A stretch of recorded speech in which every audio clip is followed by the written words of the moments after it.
Hey, welcome back to Home Studio Pro. Really appreciate you for being here, and thank you so much for supporting this channel. I'm kind of doing this video as a request. A bunch of you have been asking for this, to do a comparison between the Rodecaster Pro II and the Universal Audio Apollo Twin X.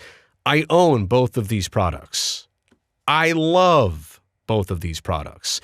They're similar enough to put here in this same conversation and comparison for a video, but they're very different in a sense that if you ask me which one would be better overall for you to purchase, I can't really give you one answer unless I know what you're intending to do most in using these devices. Does that make sense? Like, really what you want to get out of each of these devices is how I'm going to figure out which one of them is best for you. Can I say that I highly recommend and endorse both of these greatly? And for the price point, which is similar, the Apollo Twin X is a little bit more costly. And also when you include some of the plugins that you're most likely going to buy, yeah, the price on the Apollo goes pretty steep pretty quickly.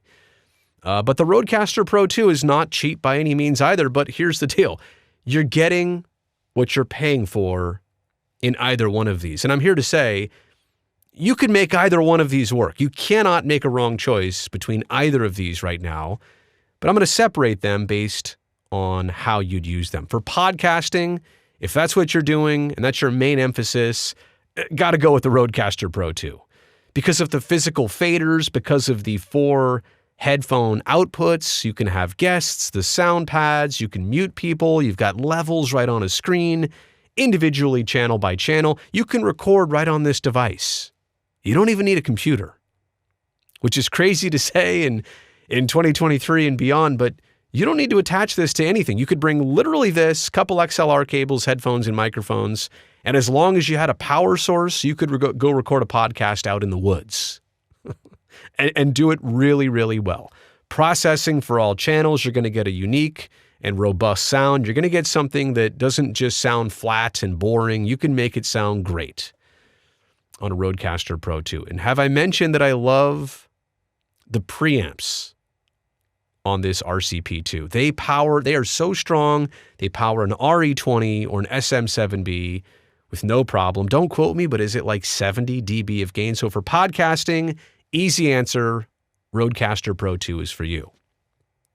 If you're into voiceover, I would go with the Universal Audio Apollo Twin X. Because of the versatility and because of all the different plugins you can use.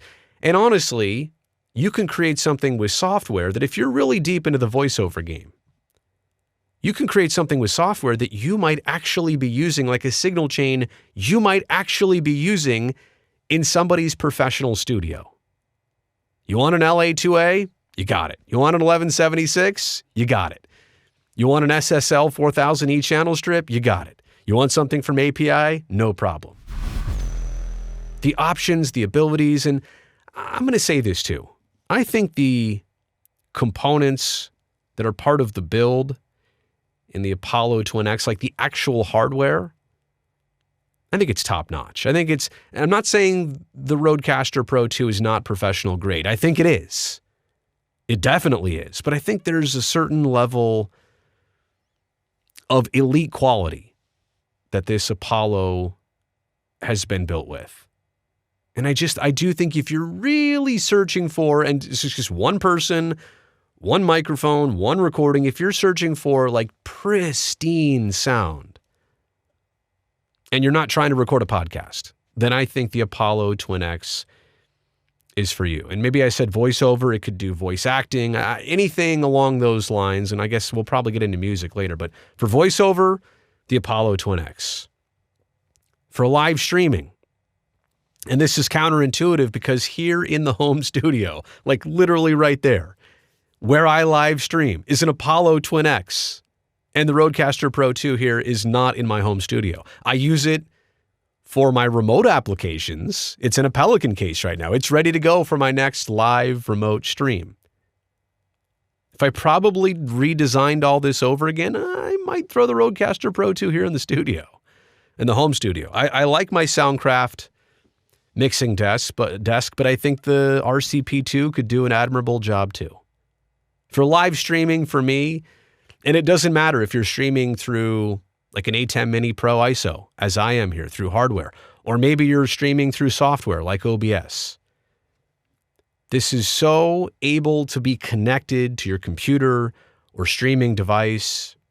It's so flexible. It's got all the options, and there's no latency to anything. I said before, it's great for podcasting. It is great for live streaming too. You can bring in guests. You can assign all of those different faders to different channels. It's actually able to plug into 2 different computers. This can actually be 2 separate audio interfaces, and one of them, audio interface number 1, has 2 channels, meaning that you could bring in sound effects on one slider. You could bring in your guests via Zoom or Discord or whatever else on a totally different slider, have complete control.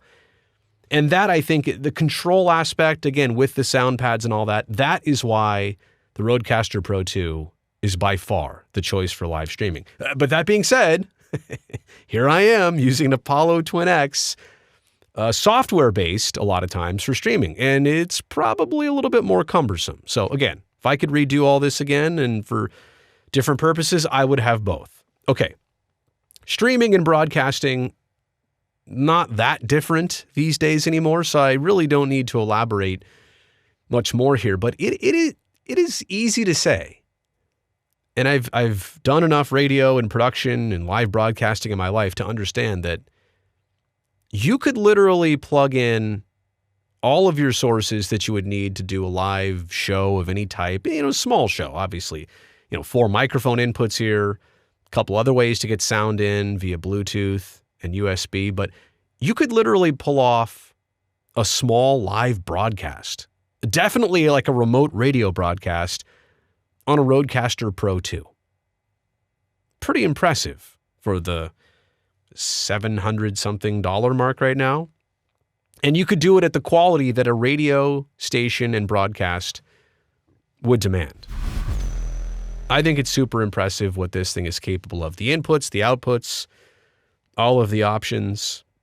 Live broadcasting, live streaming definitely goes to the Rodecaster Pro II. For music applications, and again, this is more the choice of plugins and the versatility of effects. And I mean, like on the Apollo Twin X, you can do auto-tune.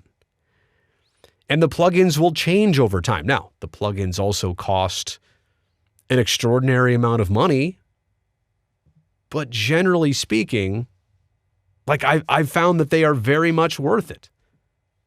You get what you pay for with the Apollo Twin X. A little bit more, but a little bit more overall quality. And if you want the versatility of music creation and you want to put a distressor on there, you want to anything that you can dream of in music production can basically be found as a plugin in the UAD library.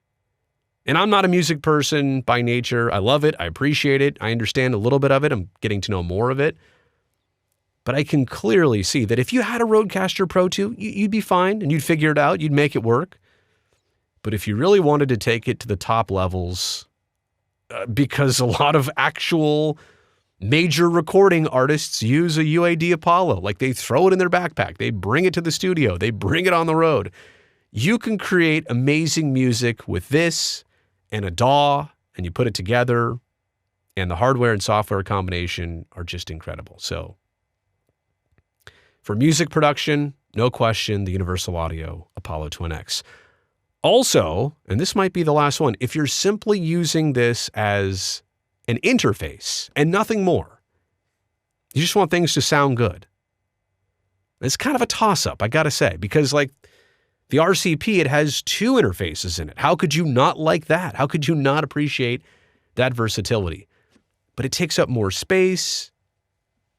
It's a little bit overkill. If you're just looking for an interface for your computer to monitor sound, to maybe power speakers with this, it's got that one big dial knob on the front, easy volume up, volume down, turn the monitor on, off, dim it, headphone volume, all of that is so simple right in front of you. And like I said before, I do think the overall quality of components and design and build of the Apollo, yeah, just a little bit better than the Rodecaster. And it's not just because the Rode is made of plastic and this is all metal, but there is something to the UAD which sets it a little bit above in terms of if you just wanted one of the best interfaces out there that you could get, yeah, then I would go with the Apollo Twin X. But back to this. And I'm so glad people wanted to know about both because I've owned both. I've had the Apollo now for multiple years, and I've had the Rodecaster Pro II for at least several months. I've used them in and out. I understand them quite well. And like I said, when it comes down to it, if you're panicking about this decision, don't. You are going to be so thrilled and satisfied with either one of these. But hopefully me explaining the use cases and what's best for you, hopefully that settles some things or at least helps you understand them better. Let me know what you think about this video. I'd love to hear about it, your thoughts, your comments down below, and subscribe to this channel. I would really appreciate it so that I can definitely see you back here next time.